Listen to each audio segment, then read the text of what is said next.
श्री महाप्रज्ञ गुरवे नमः। ओम श्री महाप्रज्ञ गुरवे नमः।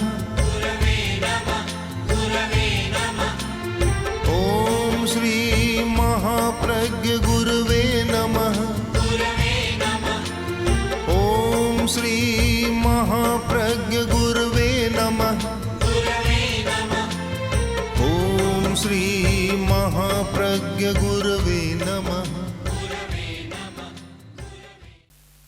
नमो अरहंताणं नमो अरहंताणं नमो अरहंताणं।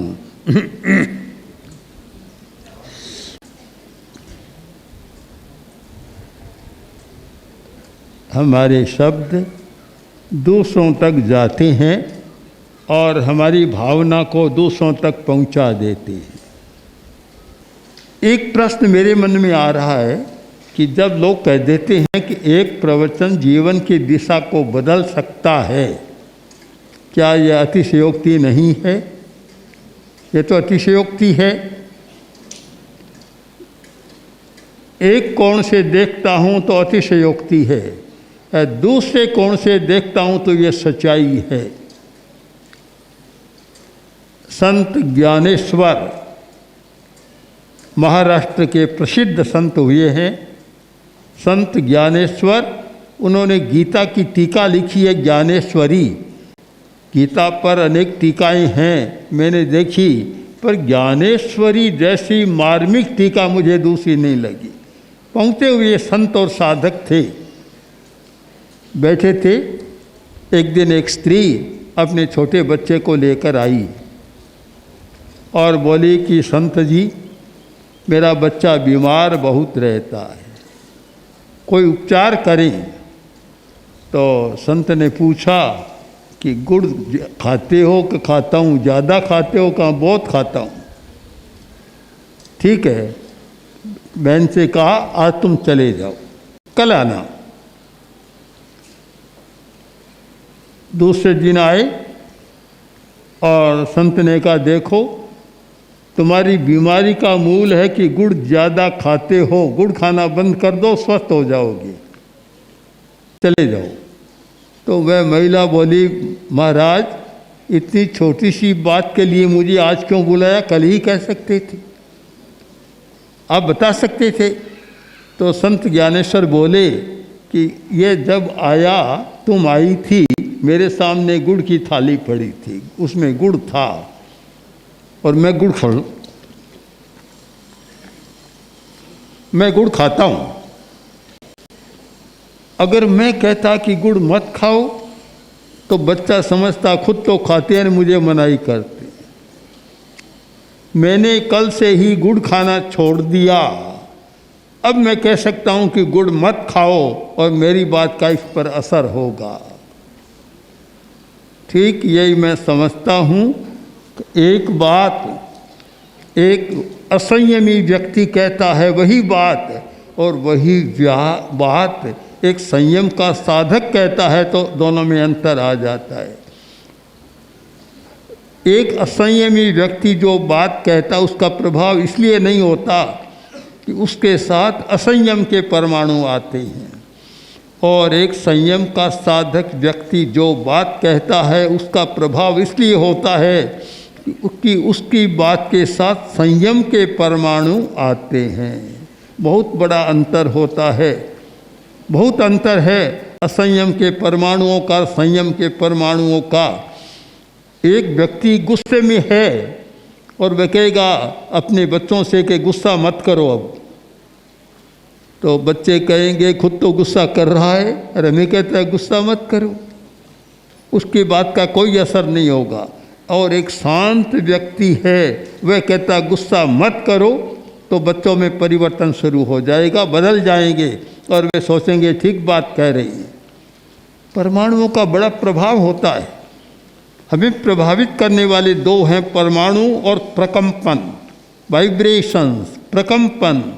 हमें प्रकंपन प्रभावित करते हैं। कहाँ का प्रकंपन आता है हमें प्रभावित करते हैं।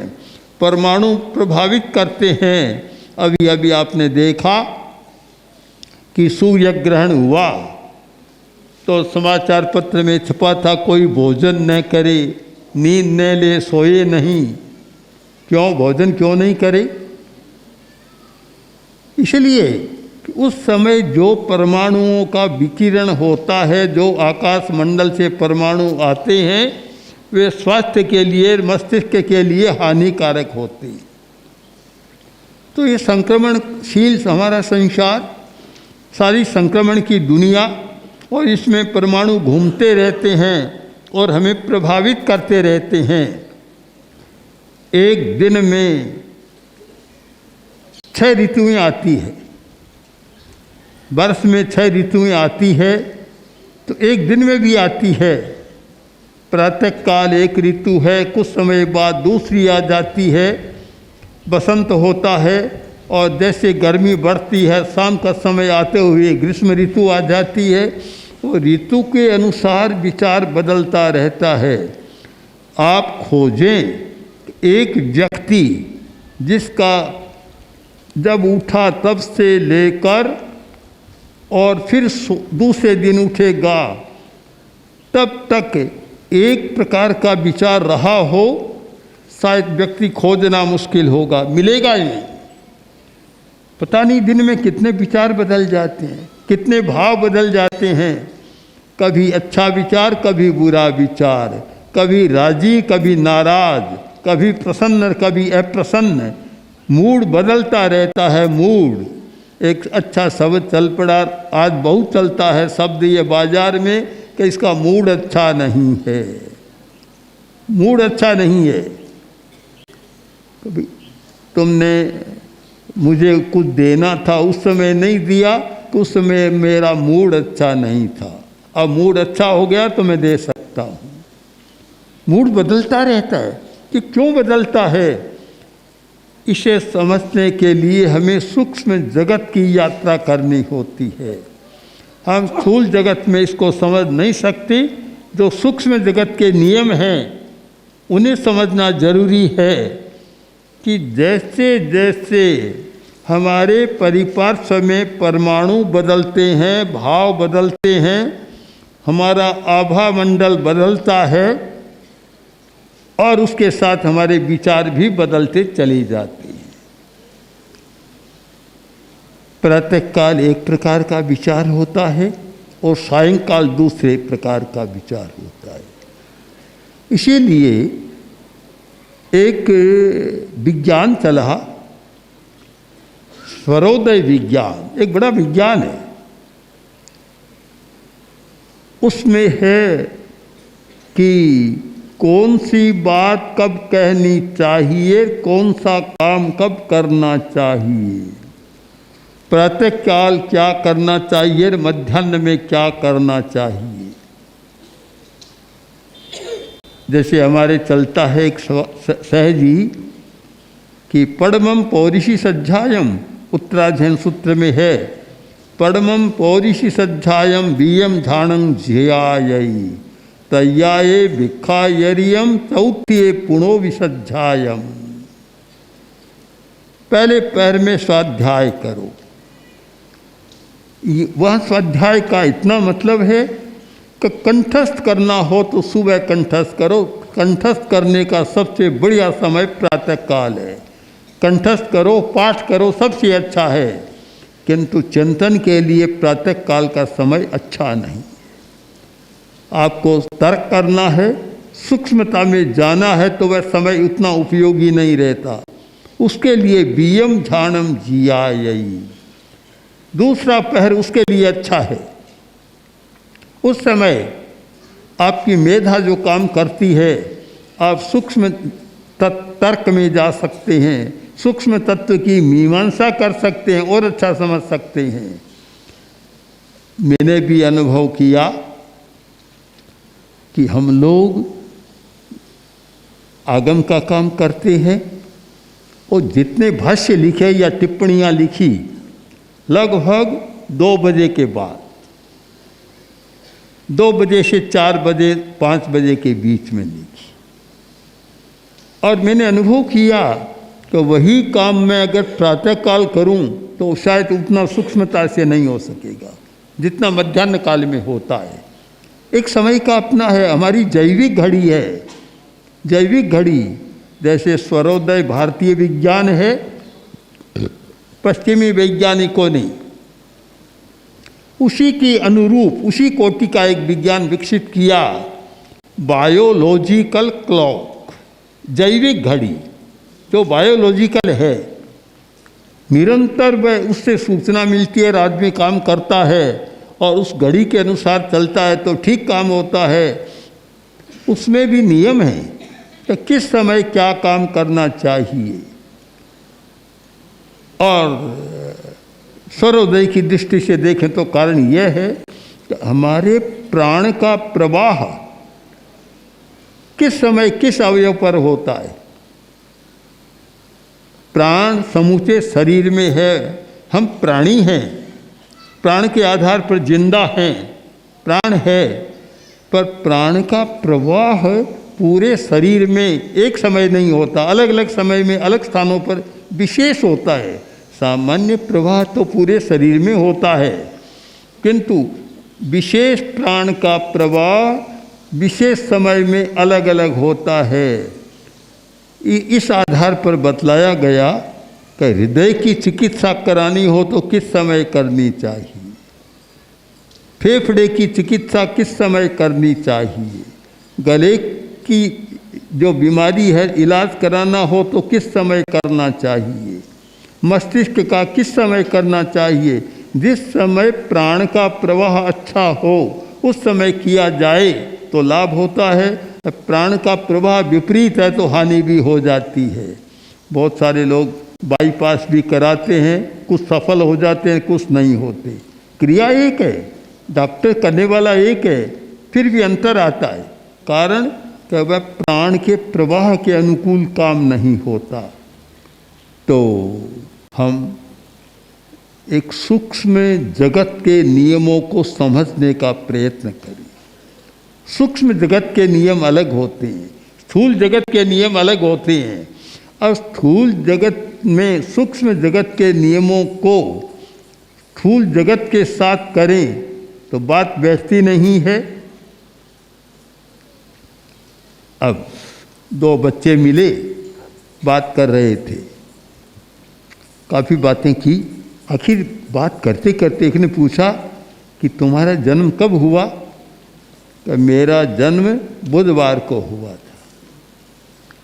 उससे पूछा तुम्हारा जन्म कब हुआ? कि मेरा रविवार को हुआ था। झूठ बोलता है, छुट्टी का दिन उस दिन जन्म नहीं हो सकता। अब छुट्टी का नियम तो एक आदमी का बनाया हुआ नियम है, कोई स्वाभाविक नहीं है, कृत्रिम नियम है। वो जन्म होना उसके साथ नहीं चलता, उस नियम को मानता नहीं है। एक सरकारी कर्मचारी या किसी संस्था का कर्मचारी तो रविवार के नियम को मान सकता है, किंतु गर्भ एक स्वाभाविक प्रक्रिया है, जन्म एक स्वाभाविक प्रक्रिया है, वहाँ वह नियम लागू नहीं होता। कितने हमारे स्थूल जगत के नियम और कितने हमारे सूक्ष्म जगत के नियम, हम दोनों में संतुलन स्थापित नहीं कर सकते, इसलिए बहुत बार भ्रम में चले जाते हैं, भूल कर देते हैं। हमें अलग से समझना होगा कि स्थूल जगत का नियम अलग होता है, कृत्रिम नियम अलग होता है, स्वाभाविक नियम और सूक्ष्म जगत का नियम अलग होता है। हम दोनों को ठीक समझ सकें तो ठीक ज्ञान होता है। तो ये जो प्रवचन की बात है, प्रवचन में हम लोग केवल स्थूल जगत के नियमों की व्याख्या नहीं कर रहे हैं, किंतु हमने आगम साहित्य के आधार पर और भी साहित्य के आधार पर, अन्यान्य साहित्य के आधार पर और वर्तमान विज्ञान के नियमों के आधार पर जो समझने का प्रयत्न किया उसका प्रतिपादन करते हैं। तो आज एक पढ़ा लिखा वैज्ञानिक दृष्टि वाला या वैज्ञानिक, उसे भी लगता है कि कोई नई बात आ रही है, और साधारण आदमी को भी लगता है कि कुछ नई बात आ रही है। तो इसलिए ये ठीक कहा कि जो आदमी और कुछ ज़्यादा गंभीर नहीं पढ़ सकता, युवाचार्य जी ने अभी नाम लिया जैन दर्शन मनन मीमांसा, उसे हर आदमी सहजता नहीं पढ़ सकता। सहजतया पढ़ना मुश्किल है क्योंकि काफ़ी गंभीर दार्शनिक विवेचन है। किंतु प्रवचन की पुस्तक आई उसे तो हर कोई पुरुष स्त्री पढ़ सकते हैं, जो कहे बाल स्त्री मंद मूर्खाणा, हर कोई पढ़ सकता है और समझ सकता है, क्योंकि उसमें कोई विवेचना नहीं है, साथ में सरसता भी है। हमारे यहाँ एक पद्धति रही है कि धर्म कथानुयोग 4 अनुयोग बतलाए हैं, द्रव्यानुयोग, शरण करणानुयोग, गणितानुयोग और धर्म कथानुयोग। भगवान महावीर ने कथाओं के माध्यम से, हमारे आचार्यों ने कथाओं के माध्यम से बहुत सारी बातें बताई है, और जयाचार्य ने तो एक इतना बड़ा ग्रंथ लिख दिया उपदेश प्रासाद, जो कथाओं का भंडार है। इतना बड़ा आचार्य का 4 पुस्तकें तो आ चुकी होगी। हाँ, 500 कथाओं का संग्रह जयाचार्य का बड़ा ग्रंथ है राजस्थानी में। तो कथा के माध्यम से तो हम लोग भी प्रवचन के साथ जहाँ सूक्ष्म तत्वों का प्रतिपादन करते हैं और उसे सरलता से समझाने के लिए साथ साथ कथाओं का भी सहारा ले लेते हैं, इसलिए वह बात सहजता से समझ में आ जाती है। मैं मानता हूँ कि हर व्यक्ति को स्वाध्याय अवश्य करना चाहिए, पढ़ना चाहिए।